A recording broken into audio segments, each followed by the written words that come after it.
In Mark chapter 4, verse 26 to 29, we learned a simple process of how the farmer cultivates his crops. Now, any good farmer has to use the right tool, and he has to use it at the right time. If a farmer is going for the harvest and he takes a tractor, he will ruin the crops. But a tractor is a right tool to use whenever you are plowing the fields. In the same way, the kingdom worker and the disciples of Jesus, they need to have the right tools and they need to know the right time to use them. In this video, we're going to review some of the simple tools and when we would use them. For entering the new field, we have two tools. Luke chapter 10 taught us how do we go to the people that we don't know. And we observe three things that we can practically do. We can go 2 by 2, we can pray for people, share our testimony, and the gospel. In John chapter 1, verses 35 to 42, we saw the example of Andrew, that when he met Jesus, he went and found Peter, his brother, and brought him to meet Jesus. We too can write out in a picture the people that are close to us that don't know Jesus, so that we can be praying for them and going to them to share.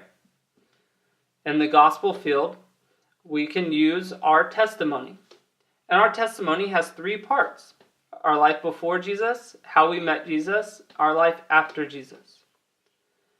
Also in the gospel field, we can share a simple gospel presentation. Now there are many simple gospel presentations out there, and they're all amazing. I recommend that you pick one and that you stick with it for a season of time to see how it works. Maybe 6 months, maybe 1 year, and then reevaluate how it's going.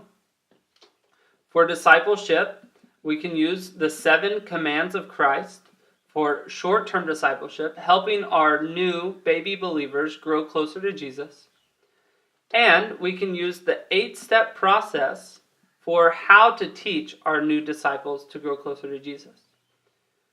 For church, we can use 2 tools.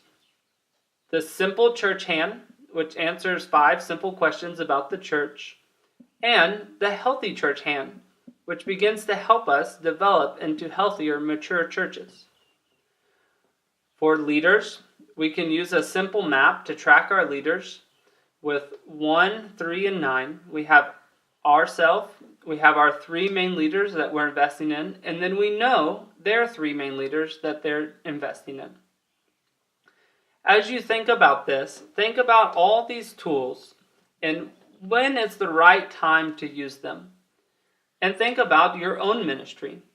Are there fields that you don't have a tool in? Or are you using some tools at the wrong time?